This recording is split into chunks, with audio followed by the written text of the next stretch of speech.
بتبدا حكايه الانمي مع ريوتا وهو قاعد في مكان غريب، وبيلاقي البنت عماله تخبط في وشه وتقول له هو انت انسان ولا لا. هو في ساعتها بيتخض ويقول لها في ايه، انت بتخبط على وشي كده ليه؟ هي تقول له عشان لقيتك في الدايمس كده ومغمى عليك. هو بعدها بيبص حواليه وبيلاقي نفسه في مكان غريب جدا اول مره يشوفه في حياته، فبيعرف ان هو في مكان في غير العالم بتاعه الاصلي. هي بعدها تقول له ازاي انت كان مغمى عليك الفتره الطويله دي كلها ومحدش كلك من السلايم او حد اذاك يعني؟ هو بعدها يقول لها السلايم ده، هي تقول له عباره عن كائنات شبه الوحوش، احنا بنقتلها عشان نستخلص منها مواد بيطلع منها فاصوليا جزر حاجات من دي. بيعتبر في نفس الوقت ده احنا السلايم، ولكن البنت بيكون معاها شاكوش عملاق جدا، فبتروح له تضرب السلايم وتقتله. بعد ما تقتله بيطلع لها شويه فاصوليا صغيرين جدا. هو بعدها يقول لها انت باين عليك قوي جدا. هي تقول له ولا قوي ولا اي حاجه، يمكن ده بتهيألك، انا ضعيفه جدا اصلا، انا يعتبر اضعف واحده في نقابه المغامرين. ريتا بعد تسال البنت الصغيره سؤال، يقول لها انت بعد ما بتاخدي المواد دي بتبيعها ولا بتاكليها؟ هي تقول له زي ما انت عايز، بنبيعها او ناكلها، بس الاحسن انت تبيعها وتجيب لك اكل تاني ارخص. البنت بعدها بتلاحظ سلايم وتقتله. ريتا بعدها يقول لها اكتسبت القوه بتاعتك دي كلها ازاي؟ هي بعدها بتفهمه وتقول له انا مش قويه، انت ليه بتخليني قويه يعني غصب عني؟ هي بعدها تقول له طب اتبعني هوريك قوه السحريه والجسديه كام. بتوريه الاداه في الدايمس بيقيسوا الناس فيها قوتهم السحريه عشان لما يقاتلوا وحوش يكونوا عارفين مستواهم ايه، عشان ما يقاتلوش وحوش ويكونوا اقوى منهم يموتوا. بعدها بتحط ايديها وتلاقي اللي هي مستواه ضعيف جدا، بيكون المستوى الثالث اللي هي دوبك بتعرف تقاتل سلايم بالعافيه اصلا. هي بعدها تقول له طب قيس قوتك السحريه كده. هو بعد يقيس قوته السحريه بيلاقي نفسه اللي هو ضعيف جدا، حرفيا ضعف منها مراحل وفي المستوى الاول،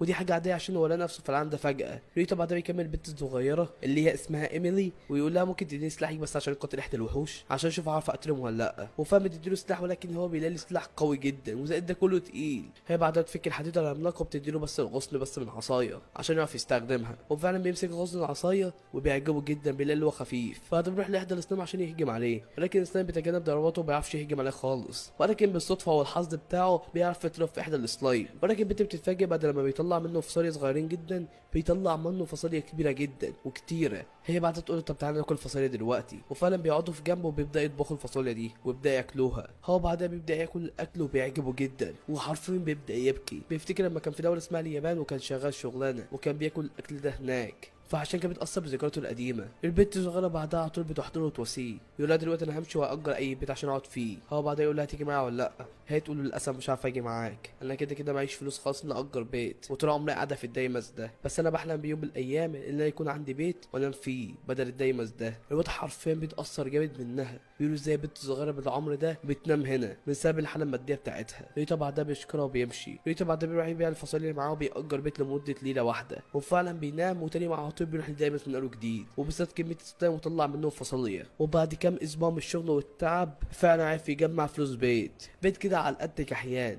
بس المهم انه يقتل الغرض. من اول ما اشترى البيت على طول راح لإيمري وبعدها جاب لغايه البيت ده وقال لها البيت ده بقى بتاعك دلوقتي، واداها المفتاح. البنت بعدها بصت على وشه وايده ولقيت اللي هو مرهق جدا، عشان كده عمال يقاتل سلايم كتير جدا عشان يعرف يشتري البيت ده. هي بعدها تقول له ما اقبل بالبيت ده، البيت ده تعبك وشقاك. هو اللي ما تقلقيش انا دافع حق ايجار شهر واحد، بس ما تقلقيش انا هدفع كل شهر ايجار، عشان كده كده مش عارفه اتكلف ان انا اشتري البيت ده ملك. هي بعدها تقول له خلاص انا هقبله بس على شرط واحد اللي انت تعيش معايا فيه، انا هنضفه واخليه اللي هو بيت جميل جدا. هو بعدها يقول لها ماشي مش اي مشكله، وتاني على طول بيصحى وبيروح الشغل بتاعه وبالذات طبعا شبه كل يوم شويه سلايم وبيبيعها. بعد ما ياخد الفلوس من العامله كان لسه ياخد بعضه ويمشي، ولكن هي بتوقفه وتقول له في دايمس جديد تلاقوه، بتقول له روح اشتغل في المكان ده اهو وهتلاقي بعض الوحوش وهتطلع لك كميه حاجات تانية هتبيعها بفلوس كتيره جدا. ريتا بعدها يشكرها على المعلومات دي وبعدها بياخد بعضه ويمشي وبيروح البيت بتاعه عشان ينام. ولكن اول ما يروح البيت تلاقي ايميلي عماله تستقبله وبتستقبله والبيت كله نضيف. ايميلي بعدها بتقدم له الاكل عشان ياكل وهو فعلا بياكل وبعدها بيخش ينام، وتاني على طول بيروح للشغل بتاعه من قلبه جديد، والمره دي بقى بيروح للدايمس الجديد بقى، وفعلا بيقابل احدى الوحوش الجديده وباين على الوحش اللي هو قوي، وفعلا بيهجم على ريتا ضربه واحده ولكن ضربته بطيئه فعشان كده عرف يتجنبها. ولكن الضربه اول ما جت في الجدار حرفيا دمرت الجدار كله. ريتا عارف لو كان خد الضربه دي في جسمه كان زمان ودع الحياه. هو ساعتها بيطلع العصايه بتاعته الصغيره وبيبدا يغزه، ولكن بيلاقي اللي هو اصلا عباره عن هيكل عظمي. الهيكل العظمي بقى من ناحيه تانيه بيرفع ايديه عشان يديله ضربه، ولكن احدى الاحجار بتتكسر وبتقع على الهيكل العظمي، وفي ساعتها الهيكل العظمي بيموت. الهيكل العظمي بعدها بيطلع منه بذره صغيره جدا. ريتا اول ما يمسك البذره على طول بتختفي. ريتا بعد ما بياخد البذره دي بيحس ان جسمه اقوى من الاول، فعشان كده بيروح يقيس قوته السحريه في الدايمس ده وبيلاقي فعلا قوته السحريه ازدادت، ولكن هو لسه في ليفل 1 لسه برضه. ايميلي بقى بدات تساعد ريوتا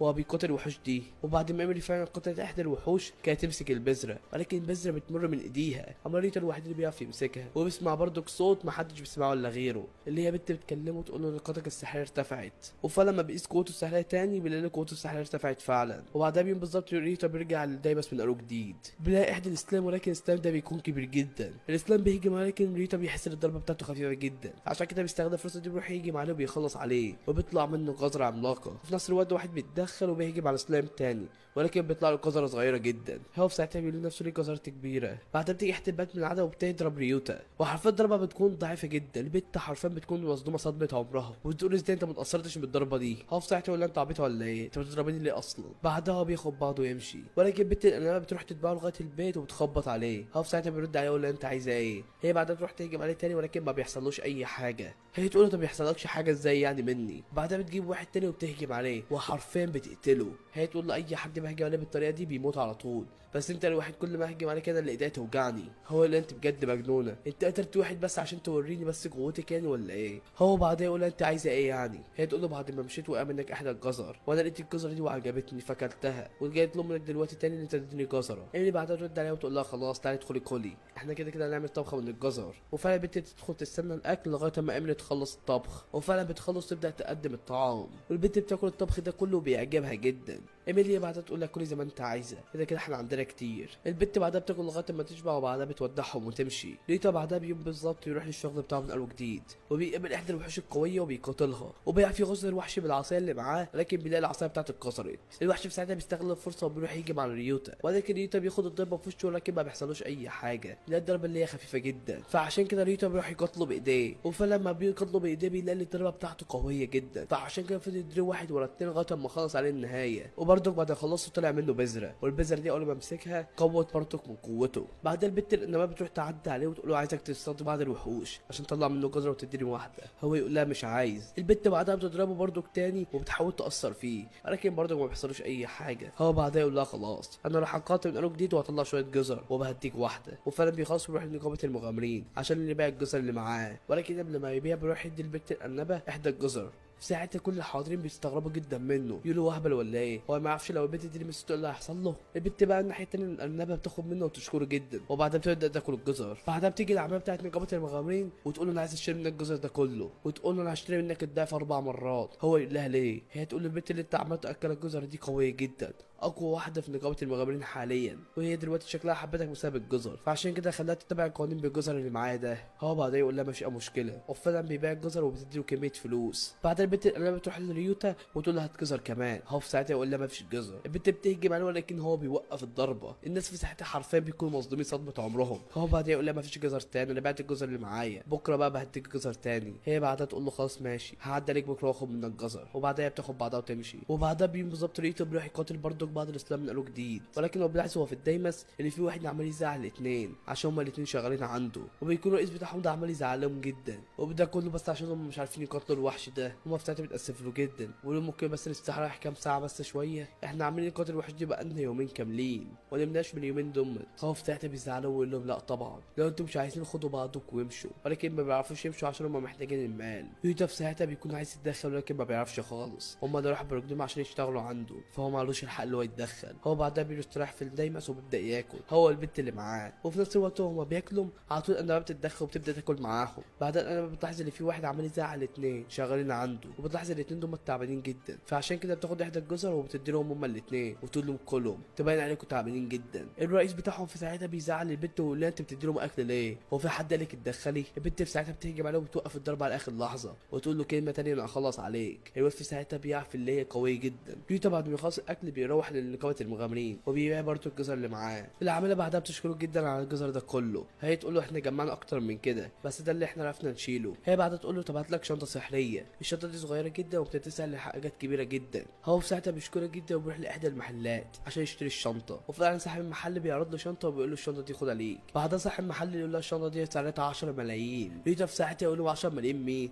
ده سعره غالي جدا. ريتا بعدها بيروح لبيته بيشتري الشنطه دي. ريتا بقى وهو بيروح للبيت بتاعه بيلاحظ ان في ناس عمال تصوت وتطلع تجري، وبلاحظ الارض عماله تتهز جامد. بعدها بيتفاجئ ان في قرد عملاق جدا عمال يهجم على المدينه. بعدها بيجي صاحب المحل اللي بيبيع الشنطه ويقول له انت بتعمل ايه؟ اطلع اجري من هنا انت كده هتموت. ريتا يقول له هو في ايه اللي بيحصل؟ يقول له ده وحش هرب من دايمس ودلوقتي ما حدش هيقدر عليه عشان هو قوي جدا. ريتا بعدها بيلاحظ الوحش هيهجم على احدى البنات، والبنت دي اللي عاملها في نقابه المغامرين. هو في ساعتها بيتدخل عشان يحميها، وفعلا بيحفظ ضد الضربه بتاعت الوحش. من ناحيه تانيه بقيه المغامرين بقى بيبدا يهجموا على الوحش ده، ولكن ما حدش بيعرف ياثر فيه جامد. هو في ساعتها بيبدا يتدخل بنفسه على امل اللي هو يخلص عليه، وفعلا بيروح يهجم عليه، ولكن بيلاقي الوحش لسه هيمد ايده عشان يهجم عليه، ولكن ارنما من ناحيه تانيه بتوقف ايديه. هو في ساعتها بيستغل الفرصه دي في ساعتها وبيروح يهجم عليه فعلا، وبضربه واحده بيخفي الوحش ده بالوجود. ريتا بعد ما بقيت الوحش نزل على طول بتشكره. هو بعدها على طول بيلاحظ على الارض اللي فيه مسدس، يقول المسدس ده اللي جابه العالم ده. ريتا بعد ما يخلص قاتل الوحش ده على طول بيروح يقيس قوته السحريه عشان يشوف قوته السحريه زادت قد ايه. هو فعلا بيلاقي قوته السحريه وقوته الجسديه ازدادوا على الاخر، ولكن الليفل برضه لسه كحيان. هو بعد يقيس قوته السحريه بيبدا يجرب المسدس اللي لقاه، بيلاقي وحش قدامه ويجرب عليه فعلا، وفعلا بيضرب على الوحش والمسدس بيطلع قوي،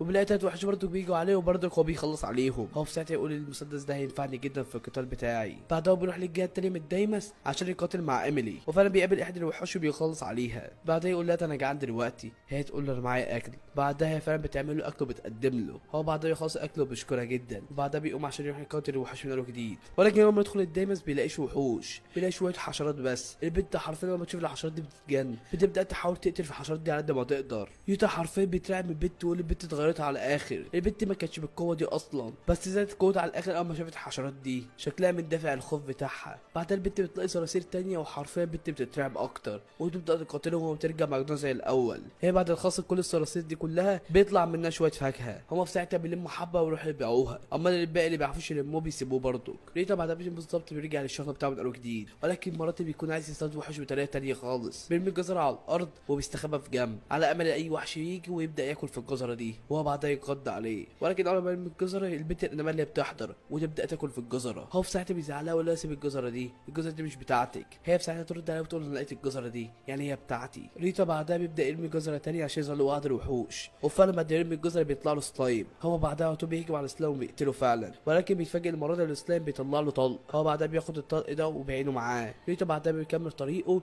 وبيروح للدايمس عشان يروح يقاتل الوحوش، ولكن اللي بيقاتل الهيكل العظمي بيطلعه بره الدايمس خالص وبيطلعه في ضوء الشمس. ساعتها الهيكل العظمي بيموت وبيختفي من الوجود، ففي ساعتها هو بيعرف الهيكل العظمي لو جه عليه ضوء من الشمس على طول هيختفي. هو بعدها رجع لنقابه المغامرين قالوا جديد وبيبيع لها الحاجات اللي لقاها، وبالله على الهيكل العظمي اللي جه عليه ضوء الشمس ومات. هي تقول له لا انتوا بتفكروا بطريقه تانية خالص، اي وحش عايش في الدايمس لو طلع بره الدايمس هيموت، وانت طلعت الوحش ده بره فعشان كده هو مات. هو في ساعتها بيشكره وبيروح لقاتل من قالوا جديد ويبدا يطلع الناس بره بدل ما بيقاتلهم ويوجع دماغه. وفعلا بيعرف يقتل كميه اعداد كبيره جدا من الوحوش، ومن بقيه الوحوش دي بيطلع منهم برضه شويه طلق، والطلق ده بيكون طلق لونه غريب، فعشان كده بياخد الطلق الغريب ده وبيبدا يجربه. بيبدا يجربه على شجره وبيلاقي الشجره كلها اتجمدت والارض كلها اتجمدت، فعارف ان الطلقه بتجمد اي حاجه بتيجي فيها. هو بعدها بيروح للناحيه التانيه من الدايمس عشان يروح يقاتل السلايم ويطلع منهم جزر، وبيلاقي ميلي عماله تقاتل هي كمان فعشان كده بيساعدها ويبدا يجمد الوحوش. هو بعد ما يجمع كميه جزر بياخد بعضه ويروح، ولكن هو في الطريق بيلاقي في اتنين عمالين يزعقوا مع بعض، واحد بيطلب من البنت اللي هي تجيب له حاجه من مكان بعيد جدا، ولكن هي تقول له المكان ده مش عارف اروحهولك. ريتا بعدها يكلم الراجل ويقول له انا عارف اعملها لك. البنت التانيه تقول له ما تعملش حاجه انت ممكن تموت. ريتا بعدها بيحاول اللي هو ينزل التل ده، ولكن بيلاحظ اللي هو تل عالي جدا واللي هو نزله ممكن يموت. البنت في ساعتها تقول له انا كنت عارف ان انت مش هتعرف، احنا كده لازم نولع في الحاجه دي عشان ما تلمش وحوش. ولكن لسه هتولع في الحاجه، ولكن الراجل بيزعلها. بعدها الراجل مره واحده بيظهر منع عليه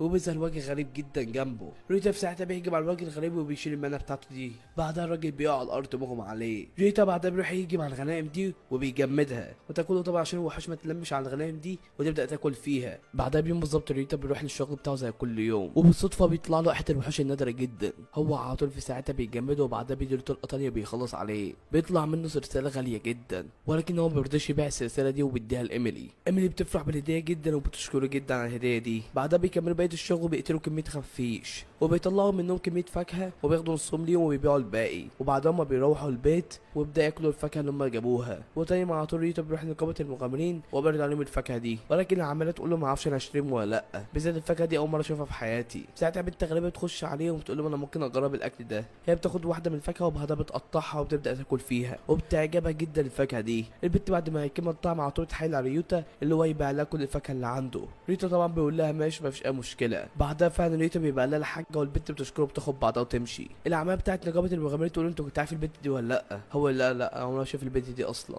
البنت دي اصلا مش من البلده دي، من بلده بعيده جدا، ولكن هي معروفه في كل البلاد اللي هي احسن واحده بتذوق الطعام. فانت لو عرفت الناس الفاكهه اللي انت جبتها عجبتها، الناس كلها هتبدا تشتري منك الفاكهه دي. ريتا بعدها بيروح على طول للدايمس، والمره دي مش عشان يصطاد وحوش ولا اي حاجه، المره دي عشان يقتل وحوش ويقوم من نفسه. ولكن قبل ما يقاتل الهياكل العظميه بيلاقي لي في واحده عماله تقاتلهم، وباين عليه اللي هي نبيله. ولكن في نفس الوقت البنت تنادي الجنود وتقول لهم يلا ثبتوه، وهم على طول فعلا بيثبتوا الوحش. هي بعدها على طول بتقتله. واحد من الجنود بعدها بيروح ليوتا ويقول له لو انت هتتفرج ماشي، لو انت تحاول توقف طريق الاميره انا اللي هتدخل لك. هو يقول لا انا كنت هتدخل بس عشان كنت حاسس ليها في خطر. هو التاني يقول له لا ما تقلقش، هي كده كده الاميره جايه بس عشان تتضرب لاخير. ريتا بعدها بياخد بعضه ويروح، ما بيتدربش من ساب الاميره عماله تتضرب في المكان ده. وبعدها بيوم بالظبط ريتا بيقعد مع ايميلي وبيكلمها شويه، وبيقول انا عايز اشتري الشنطه السحريه، بس انا لو اشتريتها هخلص كل فلوسي، فانا جاي استشيرك دلوقتي. هي تقول له طبعا اشتريها، البتاعه دي اول ما تجيبها هتعرف تعوض كل الفلوس اللي معاك في يوم واحد، من سبب ان انت تعرف تقتل كميه وحوش زي ما انت عايز. وفعلا بيروح لصاحب المحل عشان يشتري منه، ولكن هو واقفين قدام المحل بيلاقي في بنت عماله تعيط جوه،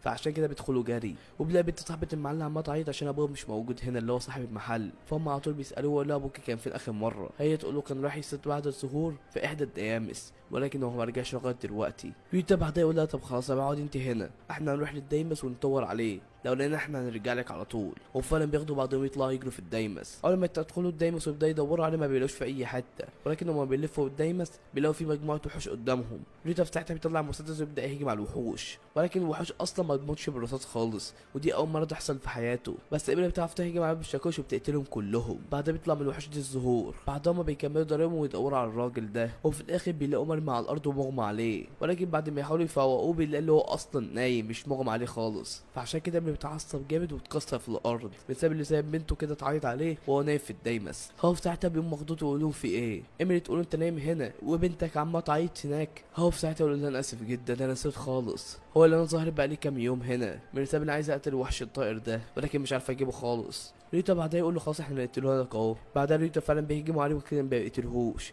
عشان هو عايزه حي. بعدها بيديلهم وبعدها هما بياخدوا بعضهم يروحوا. ريتا بعدها كان لسه هيكلموا على موضوع العربيه اللي عايز يشتريها، ولكن صاحب المحل يقول له انا عايز اديك هديه، يقول خد العربيه دي مني ليك. ساعتها ريتا بيقول له ما ينفعش اخد الهديه الغاليه دي. هو يقول له ما فيش اي مشكله لازم تاخدها، ده كده كده بطل المنطقه بتاعتنا، انت اللي هزمت القرد اخر مره. ريتا بيشكره وبعدها بياخد فعلا هديه وبيروح على طول على الدايمس عشان يبدا يقتل في الوحوش. وفعلا بيدي في كميه اعداد كتيره جدا وبيبدا يخزن في العربيه. بعدها بيروح لنقابه المغامرين عشان يبيع المنتجات اللي معاه، ولكن بيلاقي واحد عمال يزعق مع العامله وبيكون واحد مغامرين عشان بيبيع البضاعه بتاعته، والبضاعه بتاعته سعرها رخيص جدا، ولكن هو حاسس ان هي عماله تنصب عليه. هي في ساعتها تقول له هو السعر ده بتاعها الاصلي ما ينفعش ادفع لك اكتر من كده. هو في ساعتها كان عايز يضربها ولكن ريتا في ساعتها بيدخل وبيجمده. بعدها ريتا بيبيع المنتجات بتاعته ولكن بيلاقي الواد التاني بيروح يهجم عليه، ولكن ريتا بيمسك ايده وبعدها بيخلص عليه. ريتا بعدها بيوم بياخد بعضه يروح للدايمس عشان يضرب نفسه، وبعد كميه قتال مع الوحوش بيكون خلاص كل الطلق اللي معاه. وفي ساعتها بيلاحظ احد الوحوش جه عليه وبيهجم عليه. هو في ساعتها بيوقفه وبعدها بيديله برجل في بطنه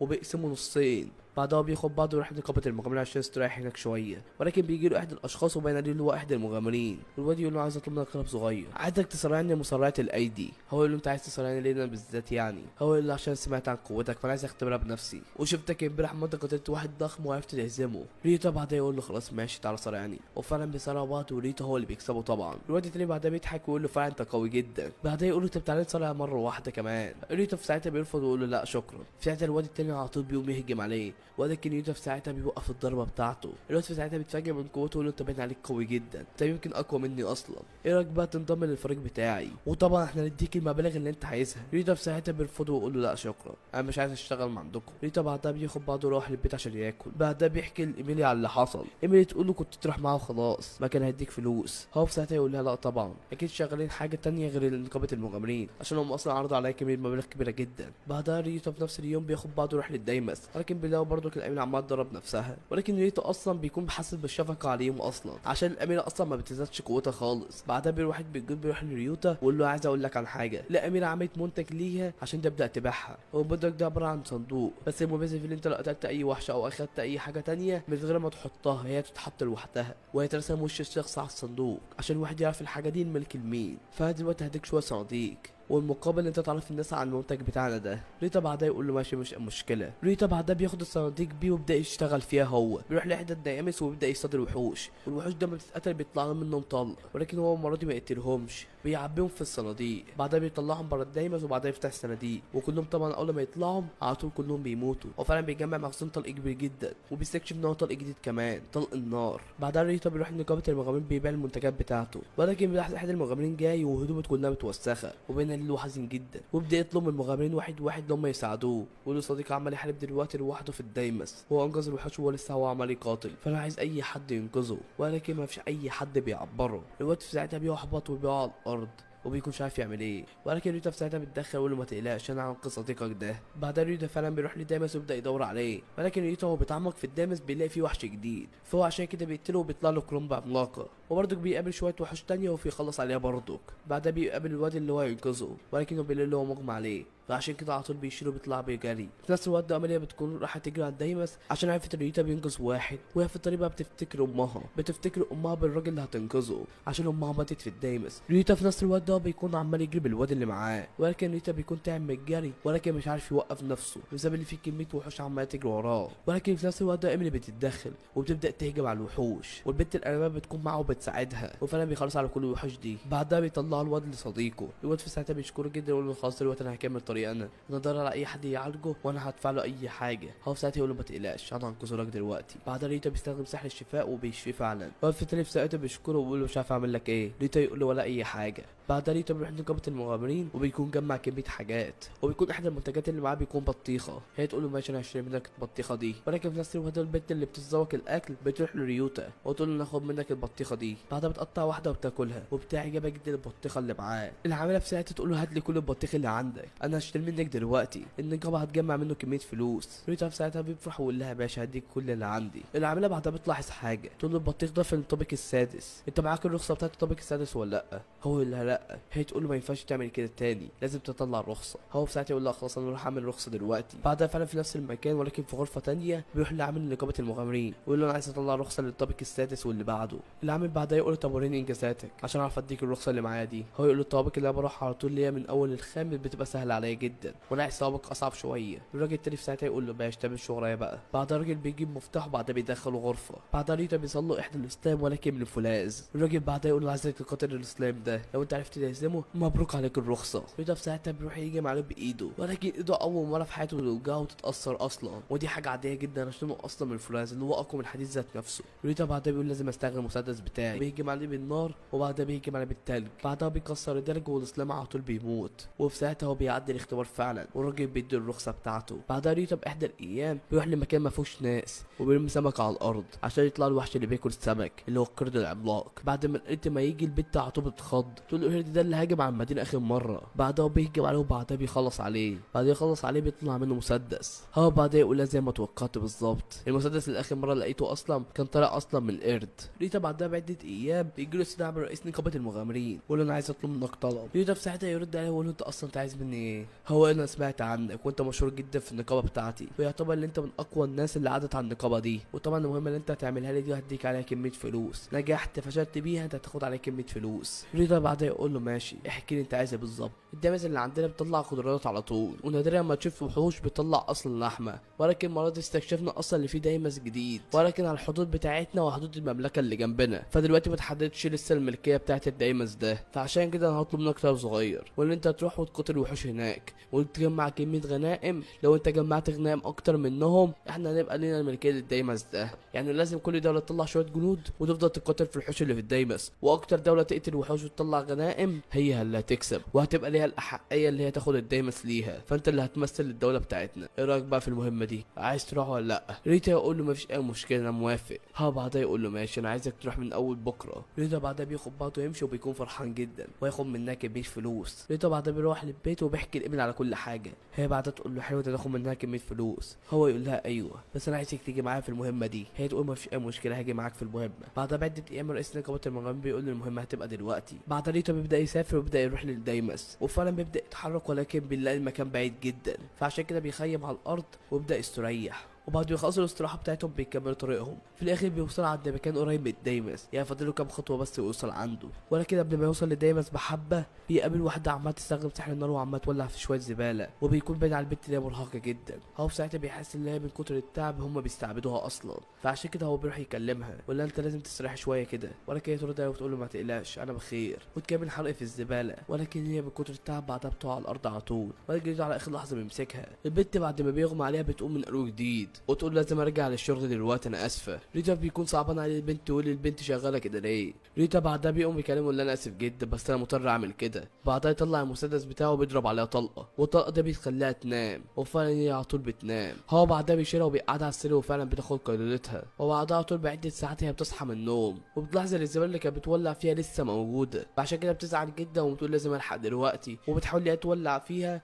ولكن بتلاقي الزباله عماله تتحول وحوش. ودي حاجه من قوانين العالم ده، الزباله هنا بتتحول لوحوش عادي. البنت تفضل تقاتل وحوش ولكن ما بتقدرش، بتكون قوتها ضعيفه. ولكن من حظها ان ريتا بيكون واقف، فعشان كده على طول بيتدخل ويفضل يهجم هو على الوحوش وبيخلص عليهم كلهم. وفي نفس الوقت ده اميليا بتكون عماله توجه الناس اللي عايزين يرموا زباله عشان يرموا بانتظام. بعدها ريتا واميليا بيروحوا لها ويقول لها كملي نوم احنا هنكمل الشغل، وفعلا هي بتاخد بعضها وهما بيكملوا الشغل. وبعدها بيحل الليل فعشان كده ريتا واميليا بيوقفوا الشغل. وبعدها بيعزمون عاملها بتولع في الزباله عشان ياكلوا معاها، وفعلا بتقبل العزومه وبتبدا تاكل والاكل بيعجبها جدا. البنت بعدها بتشكرهم كل حاجه وتقول لهم انا هعرفكم عن نفسي دلوقتي. تقول لهم انا اسمي سيليستا وانا مهمتي هنا اللي بولع في الزباله، عشان انتوا زي ما انتوا عارفين الزباله بتتحول لوحوش، ولكن الزباله هنا في المنطقه دي بتخلص من زمان اللي دايمس الجديد اكتشفوه، فعشان كده الزباله بقت اكتر وبقيت بشتغل فوق طاقتي. ولكن بعدين اتعود يعني. هو بعدين يقول لها بعد كده ما تشتغليش فوق طاقتك انا بساعدك. ولكن هو بيلاقي اصلا البنت من كل التعب هي بتنام على نفسها، وتاني مع طول بتصحى من النوم وبتبدا تكمل شغلها. ريتا بتتفرج عليها وبتولع في شويه نار، ولكن بيلاقي اللي يعمل سحر قوي جدا على شويه نار صغيرين، فعشان كده بيروح يسالها ولا انت ليه استخدمت النار دي كلها على شويه زباله صغيرين. هي تقول له عشان عندي مشكله في السحر بتاعي، وده اللي بيخليها على طول بتتعب جامد عشان حتى لو عليها شغل صغير فعشان كده بتستخدم كامل قوتها برضك. ريتا يقول لها ماشي انا هاخد بعض وامشي دلوقتي، بس بحاجه اعدي عليكي بعدين، وانت كده كده خلصت الشغل اللي عليكي، بس لو حصل لك اي حاجه كلميني. وفعلا هو بياخد بعض ويمشي. وهم ماشيين في الطريق ماريا بتعجبها احدى الخواتم.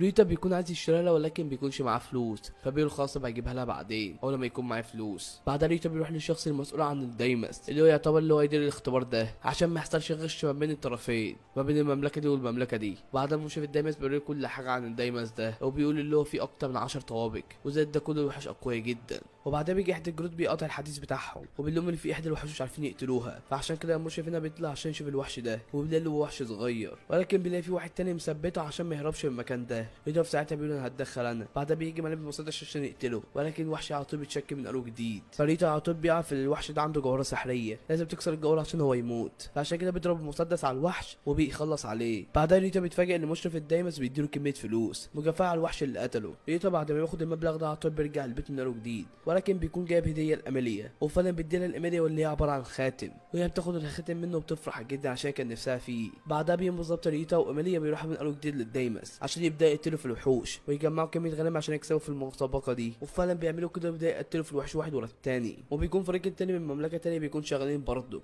وبيكونوا برضك اقوياء وعمالين يجمعوا كميه غنائم. وبيكون الفريق التاني قدامه وحش وكان لسه هيهجموا عليه عشان يخلصوا عليه، ولكن ريتا بيقول لازم اخد الوحش ده ليا. بعدها بيهجم عليه وحش بالمسدس وبيخلص عليه وفعلا بياخد الغنايم ليه. ريتا بعدها بيطلع من قلوب جديد وبيروح للمشرف بتاع الدايمس وبيطلب منه طلب، ويقول له انا عايز اطلع للطوابق اللي تحت خالص عند 9 و10 كده. هو يقول له ده مستحيل انت تخش هناك، الوحوش اللي هناك اقوياء جدا مش هسمح لك خالص كده. هو يقول له ما تقلقش انا كده كده اصلا اتعمقت في السادس والسابع، فاضل لي بس ان اخد الاذن منك كده اخد للعاشر وكده. هو يقول له خلاص انت قاتل قدامي، لو انت تخلص على الوحوش دي قدامي خلاص هسمح لك. وفعلا بياخدوا بعضهم وبينزلوا في الطوابق السفليه. بعدها ريتا بيبدا يجي مع الوحوش وفعلا بيخلص عليهم، ومشرف الدايمس في ساعتها يقول له خلاص انت باين عليك قوي فعشان كده هتعرف تستحمل ومش هتموت، فعشان كده هو بيسمح له اللي هو يكمل القتال هنا. ودي هتكون حاجه حلوه ليه جدا من سبب اللي هو لو القتال هنا كتير هيقتل كميه وحوش ونسبة المملكة بتاعته اللي تفوز هتبقى عالية جدا. ريتا بعد ما يكمل القتال وبيقتل كمية وحوش، وبعد ما يخلص على كمية الوحوش دي بيقرر انه يطلع من الدايمس، ولكن بيلاقي جنود المملكة التانية بيحاصروه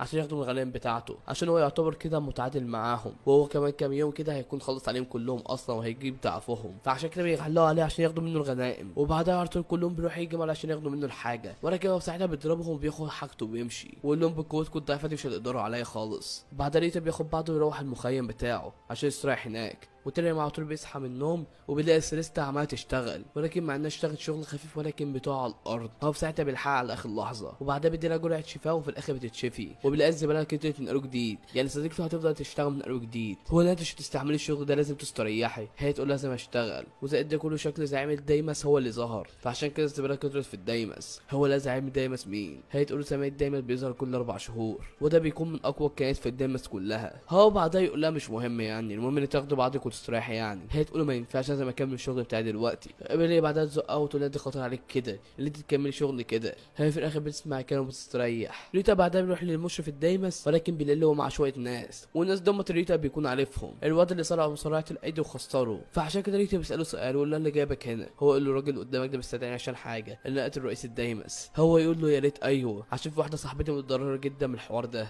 وعايزك تقتلها. هو يقول له للاسف انا لسه هرفض العرض بتاعه دلوقتي اصلا عشان مش عارف اتدخل. ريتا بعد ما بيسال رئيس الدايمس يقول له احنا نعمل ايه دلوقتي؟ هو يقول له ما فيش اي حل حاليا غير بس اللي احنا نجمع قوتنا بس. المملكه التانيه تجمع قوتها والمملكه بتاعتنا تجمع قوتها، ولكن المملكه المنافسه بتاعتنا ما جمعتش اي حاجه، عشان كده كنت عارفه اللي هي هتخسر، فلازم احنا بقى اللي نتصرف بالجنود دي. فعشان كده استدعيت الفريق اللي قدامك ده، ولكن دلوقتي مش عارف اعمل ايه. ريتا بعدها يقول له خلاص سيبني انا اتدخل في المهمه دي وانا هحاول اخلص عليه. هو يقول له حتى قانونا ما اعرفش ادخلك في الحوار ده، لازم يكون عندك فريق متكامل. انا عارف ان انت قوي كل حاجه بس انت مش هتقدر عليه، وزاد ده كله عشان ادخلك قانونيا لازم يكون عندك تصريح، والتصريح بتاعك ده اهو لازم يكون عباره عن اشخاص معاك. ريتا يقول له خلاص سيبني بالموضوع ده، انا هجيب شويه ناس معايا وهيقاتلوا. بعدها ريتا بيروح لستو بيقابل شويه مغامرين وبيعرض عليهم المهمه بتاعته وبيعرض عليهم فلوس، ولكن مع ذلك كله بيرفض عشان الوحش هناك قوي جدا، هم حاسين انهم هيموتوا. هو بعد كميه لف بيزهق جدا وعارف خلاص ان ما حدش هيساعده، ولكن بيلاقي ميلي اللي بتعدي عليه وبتقول له انا هساعدك في الحوار ده، انت نسيتني ولا ايه؟ هو بعدها بيشكرها جدا. بعدها بتيجي البنت اللي بتولع في النار وبتقول له انا هساعدك انا كمان. هو يقول لها ما ينفعش تدخلي، انت لازم تولع في النار دي لما هيطردوك من العمل. هي تقول له ما تقلقش في واحد هيساعدني. بعدها بيجي واحد وبيكون ده واحد من المملكه التانيه، وقرر ان هو يحل محل البنت دي عشان يساعد ريوتا. والواد ده اللي هجم على ريوتا وكان عايز ياخد منه الغنائم بتاعته، ودلوقتي هو عايز يكفر عن الخطا بتاعه ويساعدهم. ريوتا بعدها بيلاقي اللي فريقه بقى 3،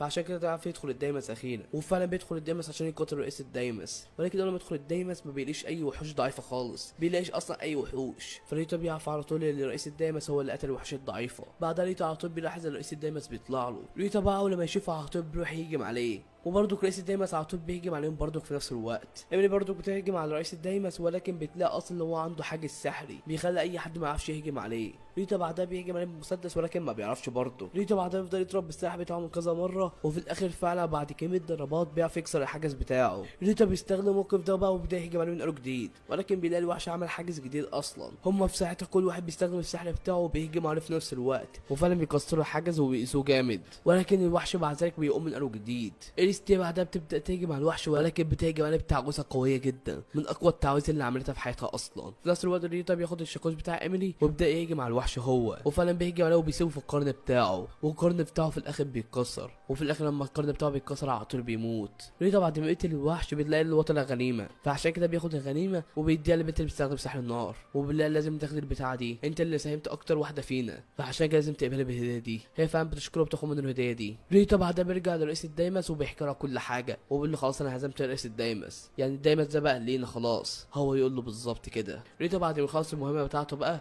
بياخد بعضه ويروح، ولكنه في الطريق بيودع البنت اللي اتعرف عليها وبدأنا نمشي دلوقتي. هي في ساعتها بتقول له انا عايز اجي معاك، عايز اعيش في المنطقه اللي انت عايش فيها واشوف لي شغل احسن بدل ما باذي نفسي هنا. هو يقول لها كنت لسه هقول لك كده اصلا. هو يقول لها ممكن تعيشي معانا لغايه ما تشوفي لك بيت حلو. بعدها تقول له ماشي، وفعلا بتروح معاه، وفعلا بياخدوا بعضهم يروح للمدينه اللي ريتا قاعد فيها. ريتا بقى في الطريق بيقابل العامله بتاعه نقابه المغامرين. هي كانت عايزه تقول له حاجه، ولكن اول ما تشوف جمال البت على طول بتسكت، والبت دي اصلا معجبه بريوتا، فعشان كده اول ما شافت البت دي مع ريتا اتضايقت جدا، وهي بعدها على طول خدت بعضها ومشت بسبب الاحراج. ريتا بعدها بياخد اصدقائه بيقعدوا في مكان صحراوي. البت التانية تقول له احنا ليه بنتكلم في المكان ده بالذات؟ ريتا بعدها يقول لها عشان الطلق بتاعي خلص وانا مستني الوحوش هتيجي دلوقتي. وفعلا بعدها على طول بيظهر شويه وحوش، وعلى طول ريتا بينزل عليهم ضرب وبيخلص عليهم كلهم وبيطلع منهم شويه طلق، فهو بياخد طلق وده بيعينه معاه. ريتا بعد ما ياخد الطلق بيلاقي الانفجار من بعيد، فعشان كده بياخد بعضه ويروح يشوف مين اللي بيهجم على المدينه ده. بيقابل شويه ناس عماله تجري فبيسالهم، فبيقولوا له في وحش هجم على المدينه، بيقولوا له عباره عن سلايم ولكن سلايم قوي جدا واول مره يشوفوه، يعني شكله سلايم نادر. ريتا بعدها بيكمل جري ويوصل في الاخر لغايه السلايم، وبيلاقي سلايم من الخشب عليه تاج غريب على راسه. صديقه ريتا بتهجم على السلايم بسحر النار، ولكن السلايم بيطلع من سحر النار ولكنه حصل له اي حاجه. البت التانيه بتهجم عليه ولكن ولكن برضه مفيش اي حاجه بتحصل. السلايم اقوى من المطرقه بتاعتها. ريتا في ساعتها بيتدخل يمسك السلايم ويرفعه للسماء، وبعدها يطلع المسدس بتاعه ويضرب في السلايم، وفعلا بعدها طول السلايم بيموت. بعدها ريتا بيروح لإيميلي عشان يطمن عليها، ولكن بيلاقي المطرقه بتاعتها اتكسرت نصين. هي في ساعتها بتكون حزينه جدا، ولكن بعدها بتجيلها فكره وتقول انها هتنيها تاني ويمكن ترد زي ما هي، ولكن اول ما تتنيها على طول بتتكسر. ريتا في ساعتها يقول لها خلاص انا هجيب لك واحده ما تقلقيش. وبعدها ريتا فعلا في نفس اليوم بيروح لتاجر اسلحه وبيطلب منه سلاح شبه اللي ما عمليه بالظبط القديم. هو يقول له مفيش اي مشكله هعمل لك واحده، انا كده كده هجيب لك واحده على حسابي. ريتا يقول له ليه بالظبط يعني هتديني واحده ببلاش؟ هو يقول له طبعا عشان انت منقذ المدينه، وزائد ده كله هيكون اعلان ترويجي ليا برضك اللي ادي سلاح لواحده قويه شبه دي. ريتا بعدها يقول له ماشي. ريتا بعدها على طول بيروح للدايمس عشان يتدرب مع نفسه شويه، وبيكون في نفس الوقت ده ايميلي قاعده مع الراجل اللي هيعمل لها السلاح وبيديلها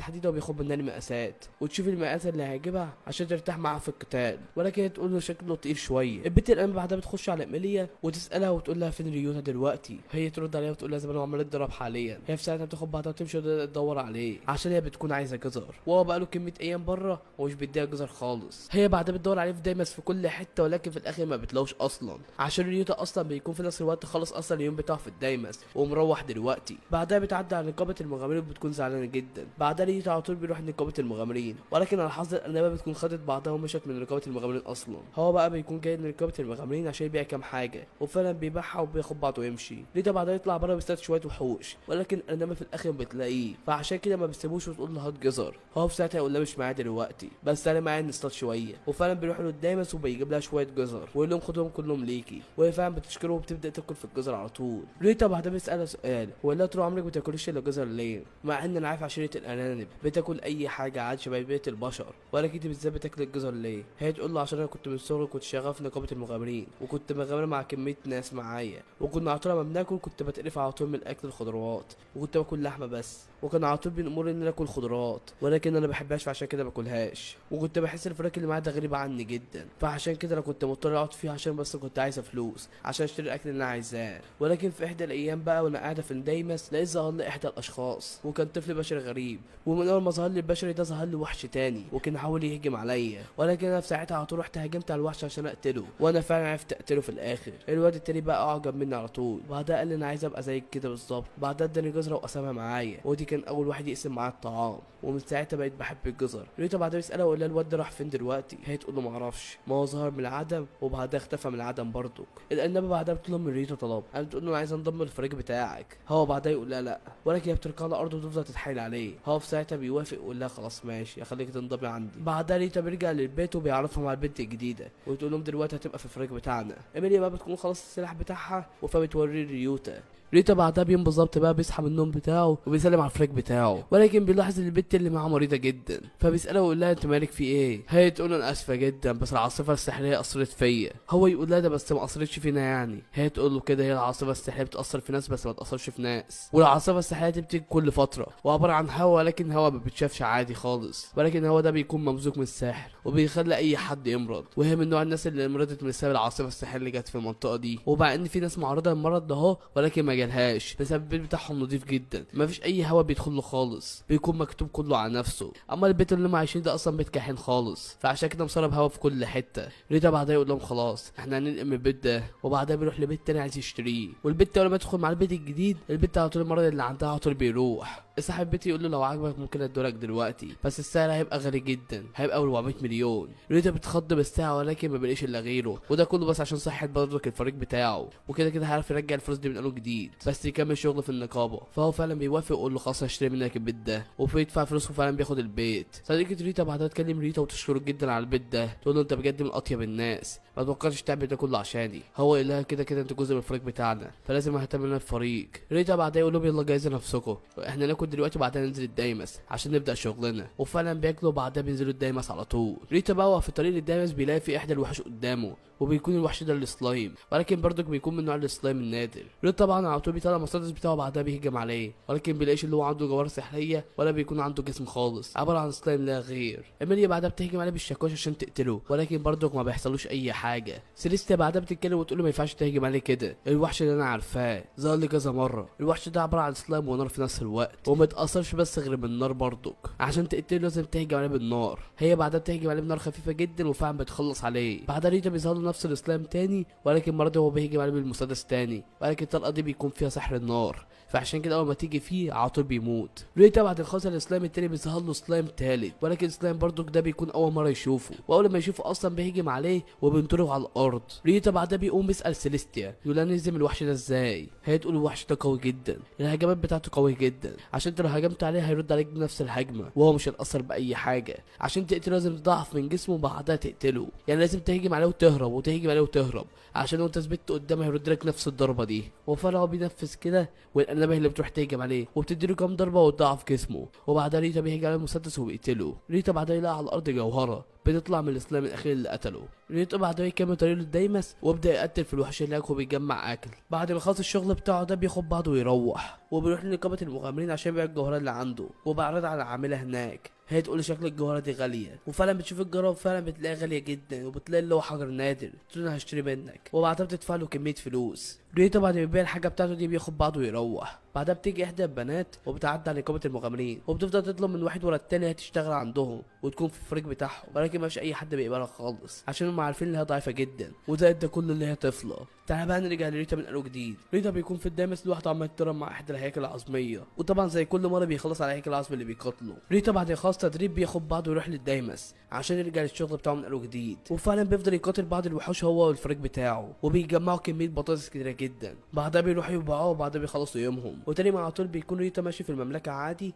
وبيقابل العامله في نقابه المغامرين، وبيلاقي اللي هي شايله كميه حاجات، فعشان كده بيقرر هو يساعدها، وفي الاخر بيوصلها لغايه النقابه. هو بعدها بيلاحظ ان في بنت صغيره عماله تحايل على راجل الجيب اللي هي تشتغل عنده وتكون جزء من الفريق، والراجل ده من النوع اللي بيعذب الفريق بتاعه، وريتا عارف الراجل ده عشان هو قابله في الدايمس قبل كده، وكان عمال يعذب في الناس اللي معاه. بعدها ريتا بعدها اتدخل وطلب من البنت اللي هي تنضم الفريق بتاعه. العمليه بتاعت نقابه المغامرين بعدها بتبارك البنت الصغيره، يقول لها شكلك دلوقتي انت هتنضم لاقوى فرقه نقابه المغامرين، انت بجد محظوظه جدا. البنت بعدها تكلم ريتا وبعدها تشكره جدا اللي هو سمح ليها اللي تنضم ليهم. ريتا بعدها يقول لها طب تعالي بس معايا. بعدها بياخدها للدامس وبيقيس قوتها السحريه، وبيطلع شبه ما اتوقع بالظبط، ضعيفه جدا. هو بعدها بياخدها وبيدخلها الدامس اللي بيتدرب فيه على طول، يقول لها في الدامس ده تتدربي فيه شويه عشان تعلي من قوتك، عشان في المهمات تعرفي تدافع عن نفسك. هو بعدها بيظهر شويه هيكل عظميه وبعدها على طول بيمسكهم ويقول لهم اقتلوا الهيكل العظميه دي، اول ما تقتلي واحد بس منهم هتزداد قوتك. وهي فعلا بتنزل عليهم كلهم وتفضل تقتل فيهم لغايه ما بتخلص عليهم كلهم. بعدها البنت بتطلب من ريتو طلب، تقول له عايزك تمسكني كمان هيكل عظمي. هو بعدها يقول لها ماشي، وفعلا بيمسك لها هيكل عظمي. هي بعدها بتنزل عليه وتضربه ولكن ما بتقتلهوش، وبتستخدم عليه السحر بتاعها وبتروضه. هو في ساعتها بيتزعل من قوتها، يقول لها ما توقعتش انت تكون عندك تقنيه قويه شبه دي. هي تقول له بجد انا عندي القوه اصلا دي من زمان، ولكن محدش اثنى عليا بيها خالص. هو بعدها يقول لها حلو، انت هتعرفي تساعدينا بالقتال بالقوه بتاعتك دي. هو بعدها بيكملوا تدريب، وبعدها هي بتستدعي الهيكل العظمي عشان يدافع عنها، وفعلا بيدافع عنها وبيقتل سلايم. وبعدها هي بتروض الاسلام وبيكون برضك تابع ليها برضك. هما بعد يخلصوا التدريب بتاعهم بقى بياخدوا بعضهم يروحوا للبيت، وبعدها على طول ريتا بيخش ينام، وتاني على طول بيصحى من النوم بيجي مع الفريق بتاعه، ولكن ما بيلاقيش اي حد غير بس ايميليا. فعشان كده بيسالها ويقول لها فين بقيه الفريق. هي تقول لهم قرروا ما ينزلوا يشتغلوا دلوقتي، فهم عشان كده في الدايمس عمال يقتل في الوحوش عشان يجمعوا فلوس. هو بعدها يقول لها ماشي. هي بعد تطلب منه طلب، تقول له في حفله في المنطقه بتاعتنا دي، تعال ننزل نحتفل شويه. هو يقول لها ماشي مش مشكله، وبينزل معاها فعلا. وبيكون الحفله دي معموله بس عشان الحصاد بتاعهم، وبيكون اسم الحفله دي حفله الحصاد، وبتتعمل كل سنه. وهم ماشيين بقى في الحفله ايميليا بتعجبها حاجه، فعشان كده ريتا على طول بيشتريها لها وبيديها لها هديه. ريتا بعدها يتمشى وبيكمل في الحفله بتاعته دي، ولكن بيظهر له البنت الصغيره في الفريق بتاعه وتقول له لسه مخلصه دلوقتي الشغل بتاعي. وقابلت محل غريب جدا بيبيع وحوش معلبه، الوحوش في علبه، واول ما تطلعها تقاتلها. هو بعدها يقول لها فين ده، عايز اشوف الوحوش دي. وبعدها يروح للمحل ويسال صاحب المحل عن الحاجه اللي بيبيعها. هو يقول له عباره عن وحوش، والوحوش اللي داخل العلب دي مختلفه عن بعضيها، وانا ذات نفسي ما اعرفش الوحش اللي داخلها اصلا. خد بقى وجرب حظك، اقتل الوحش اللي جواه وهتاخد المصدر بتاعه. ريتا بعدها يقول له ماشي، وبعدها بيشتري منه فعلا. بعدها ريتا بيروح لمكان فاضي والصندوق بعدها بيبدا يتفتح، وبعدها بيطلع له فار صغير. ريتا على طول بيهجم على الفار وبيمسكه، وفي نفس الوقت ايميليا بتهجم عليه وبتخلص عليه. وبعدها على طول بيستكشف ان الفار ده طلع منه طلقه، ولكن ما بيعرفش قدره الطلقه دي دي بتعمل ايه؟ ريتا بعدها بيقول انا عايز اجربها، وبعدين يطلع المسدس بتاعه بيحطها فيه وبيجربها على الجدار وبتفجر الجدار كله، فبيعرف ان الطلقه دي قويه جدا. ولكن المشكله اللي هو عايز طلقه شبه ده، ولكن ما يعرفش هو هيجيب الحيوان ده منين، ولا يعرف الحيوان ده اصلا عايش فين. ريتا بعدها يقول لهم لازم نرجع من اول جديد عشان نشتري كمان علب كمان، وهو في الطريق عشان يرجع بقى بيلاقي فيه وحش طالع لهم، وبيكون وحش قوي جدا، وبيكون هيهجم على بنت صغيره، ولكن هو بيتدخل وبيديلها هجمه في وشه وبيوقعها على الارض.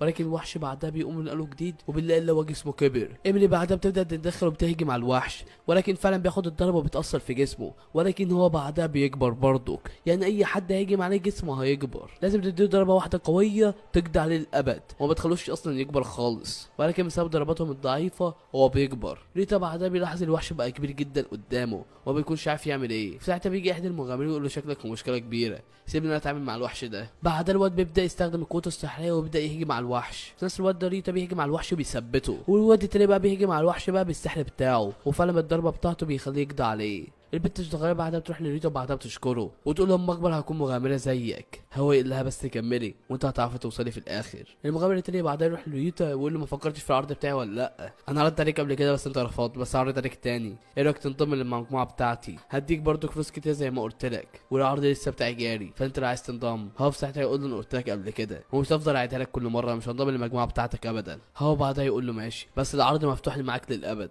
بعدها هو بياخد بعضه ويمشي. ريتا بعدها بيقول لاصدقائه تعالى بقى نروح نكمل الحفله بتاعتنا دي ونشتري شويه اكل، وفعلا بيكملوا الحفله بتاعتهم وبيشتروا شويه اكل وبدا ياكلوا مع بعضيهم. ريتا بعدها بيخلص اليوم بتاعه بيروح للبيت، وتاني على طول بيجي له استدعاء من رئيس نقابه المغامرين، فعشان كده بيروح له. رئيس نقابه المغامرين يقول له في مشكله دلوقتي حصلت في الدامس بتاعتنا، انا مش عارف المشكله دي سببها ايه، فعشان كده استدعيتك على طول. هي لسه حاصله دلوقتي لسه من ساعتين، لو المشكله دي فضلت مكمله كده المملكه بتاعتنا هتتشال اصلا من الوجود. الدامس اللي عندنا دلوقتي ما عادش بيطلع اكل ولا طلع شرب ولا اي حاجه، المنتجات اللي كان بيطلعها من انت بتقتل الوحوش ما عادش بتطلع، وكل الدامس اللي عندنا بتعمل كده وانا مش عارف السبب، ولسه من ساعتين بالظبط انا عارف الخبر ده، فعشان كده عايزك تحقق في الموضوع ده، عايزك تشوف الوحوش ما بتطلعش اكل. ريتا بعدها يقول له خلاص انا هعملها من اول دلوقتي، وفعلا بعدها يروح لاحد الدامس عشان يشوف بنفسه وبيقتل احد السلايم، وفعلا ما بيطلعلوش اي حاجه، وبقى فعلا المشكله دي حقيقيه. ريتا بعدها بيفكر مع نفسه كده شويه ويقول انا عرفت ليه المشكله دي معموله، وبعدها بياخد بعضه يروح لدامس لوحده، والدامس ده اللي بيتدرب فيه على طول لوحده، وبيقابل واحده عامله شبه الشبح كده بالظبط، يقول لها ايوه انا كنت احسن من الاول، انت سبب في ده كله. وبتكون البنت دي سيده الديامس ودي اللي اثرت في الديامس دي كلها. هو بعدها بيطلع مسدس عشان يهجم عليها، ولكن بتديله بالرجل في ثانيه واحده وتوقعه على الارض. هو في ساعتها بيعرف ان هي قويه جدا. ريتا بعدها قام وعدل لنفسه وبدا يهجم عليها تاني بالمسدس، ولكن الطلقه عمال يدخل في جسمها ويطلع من الناحيه التانيه. هي بعدها بتروح عليه وبعدها بتديله بوكس في وشه وبتوقعه على الارض تاني. هو بعدها بيقول لنفسه خلاص انا كده كده ميت، البنت ما بتاثرش باي حاجه. بعدها بيجي من قلب جديد بالطلق، ولكن بيتصدم اللي فيه طلقه اثرت فيها هي في رجليها. هو في ساعتها بيستدنج اللي اطرافها كلها بتبقى ضعيفه، فهو فعلا بيعمل كده، بيجهز المسدس بتاعه وبعدها بيهجم عليها في الاطراف. فعلا بيسيبها في رجلها كتير جدا، ولكن مع ذلك لسه واقفه. هي بعدها بتروح تهجم عليه، ولكن بيلاقي اللي هو عامل لها فخ. هي في ساعتها عشان تفك نفسها قطعت رجلها حرفيا. البنت بعدها بتروح تهجم على ريتا، ولكن ريتا بيجي منها بالطلق، وبعدها الطلق بيجي في ايديها وبيشيل ايديها برضه. بعدها بروح لغايه عندها وبعدها بيديها في اللي بيكاس في وشها، ولكن هي بتمسك ايدها وبتحاول توقفه، وبعدها بتهجم عليه بالدماغ، ولكن هي بتقع على الارض من كتر الضربه، وهو برضه بيقع على الارض من كتر الضربه هو كمان. ريتا في ساعتها بيقوم له جديد وبعدها بيهجم عليها في دماغها، وفعلا في الاخر بتموت. هو بعدها بيقع على الارض من كتر التعب والفرحه، وبعدها بعد ساعات ايميليا بتعدي عليه وبتصحي من النوم بتاعه. هو يقول لها معلش انا خلصت قتال وكنت تعبان جدا بس انا عرفت حليت المشكله. هي تقول له ايوه بالظبط كده، احنا قدرنا وحوش وفعلا عرفنا نطلع منها حاجات، فعشان كده جيت اشوفك. ريتا بعدها بيقوم عشان ياخد بعضه ويمشي، ولكن ريتا بيلاحظ ان في خادم على الارض، فبيعرف اللي هو من سيد الدايمس، فعشان كده بياخده بعينه معاه. ايميليا بعدها تقول له لازم نروح لنقابه المغامرين واعرفهم على اللي احنا علينا المشكله. هو لا مش دلوقتي، خليها بكره او حاجه، عشان لو انت رحت لهم هيعرفوا اللي احنا حاولناهم واحنا مش عايزين شهره اكتر من كده. وبعدها بيوم بالظبط الناس كلها بتعرف ان الموضوع اتحل، وفعلا رجعت الشغل زي الاول. وتاني على طول بقى ريتا بيصحى من النوم وبيروح للدايمس عشان يروح يدرب نفسه هناك، وفعلا بيقاتل احد الوحوش وبيخلص عليهم. وقت يخلص تدريب بياخد النقاط السحريه، ولكن ما بياخدهاش لجسمه، بيعينها معاه. وبالصدفه الاميره واتباعها بيروح لغايه ريوتا وبيقابلوه في الطريق. الراجل مع الاميره يقول له عايزك تنضم للفريق بتاع الاميره عشان الاميره عايزه تحارب التنين، ولكن هي مش عارفه عشان هي ضعيفه. هو بعدها يقولها ليه فكره، انا هدي النقاط السحريه تبقى قويه لدرجه لا تعرف تقاتل التنين. هو بعدها بيفرح ويقول له مفيش اي مشكله. بعدها ريتا بيروح يقيس قوتها السحريه وبيلاقي ليها 94، وعشان تقاتل التنين وتبقى مستريحه جدا في القتال لازم تكون حوالي 99. فعشان كده بدينا ان النقاط السحريه لسه ما بلعهاش، وفعلا اول ما تاخدها في جسمها على طول قوتها بتزداد. بعدها ريتا بياخد الفريق بتاعه وبعدها بيتدربوا مع بعض كلهم، وبعد يخلص التدريب بتاعهم بيروح للدايمس عشان يقيسوا قوتهم السحريه، وفعلا بيلاقوا نفسهم اللي هم فقروا جديد في التدريب ده. وريتا اصلا من المفاجاه اصلا ان قوته السحريه ضعيفه جدا لسه في الليفل الاول، وهم اصلا معديين الليفل 200 واكتر كمان. هي تقول له ما اعرفش الخطا ده مستقصدك ليه انت بالذات. هو يقول لها مش مهم، انا ذات نفسي لسه ما اعرفش ليه انا لسه في الليفل الاول مع ان قوتي ازدادت. بعدها ريتا يقول لهم يلا نروح بقى، وفعلا بياخدوا بعضهم يروحوا. وتاني مع طول بيكونوا رايحين لنقابه المغامرين، ولكن هو في الطريق بيلاقي الناس كلها عمال يتكلموا عليهم عشان بقوا مشهورين جدا بسبب اللي هم انقذوا المدينه اخر مره اما قتلوا رئيسه الديامس وخلت الديامس تطلع موارد زي الاول. فهم عرفوا ان الفرقه دي هي اللي عملت كده،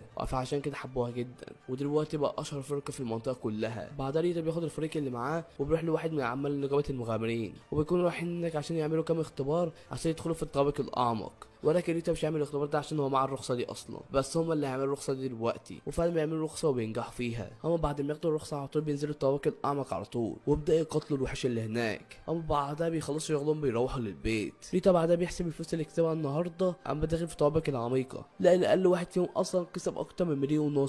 يعني هم حرفيا بقى اغنياء جدا. هو في ساعتها يقول لهم لازم دلوقتي تجيب لكل واحد شنطه عشان لو احنا نتفرج في كل حته في الديامس. وفعلا بيروح للعمل بتاع الشنط وبيشتري منه كذا شنطه ليهم كلهم. بعد ريتا بعد ما بيشتري الشنط بياخد بعض يروح لعمليه نقابه المغامرين، وبالله احنا عاملين حفله عشان نتبسط بيها مع بعض، فعشان كده انا بعزمك. يقول لها الحفله هتكون النهارده. هي بعدها تقول له ماشي انا هاجي الحفله. بعدها بياخد بعضه ويروح، وفعلا هي بتيجي الحفله. ولكن بعدها ريتا بيلاحظ ان في شخص اصلا جاي بس مش مدعو اصلا، اللي هو بيعرض على طول هو انت من الفريق بتاعه. فعشان كده يقول له اللي جايبك انا اصلا مش عازمك خالص. هو يقول له مش مهم، المهم ان انا جيت. وبعدها بتيجي الاميره ورئيس نقابه المغامرين شخصيا عشان هو كان عازمه برضك، يعني جاب كبار البلد كلهم عشان يحتفلوا معاه، وبيكون هم كلهم جايبين ريتا هدايا. ولغايه هنا احنا وصلنا لنهايه الجزء الاول. في جزء تاني ان شاء الله رب العالمين، ولكن لسه ما نزلش لغايه دلوقتي. اول ما ينزل هنبدا نلخصه عشان نعرف منه بقيه الحكايه. فما تنسوش بقى دلوقتي صلوا على النبي، اللهم صل وسلم وبارك على سيدنا محمد. وبس كده، سلام.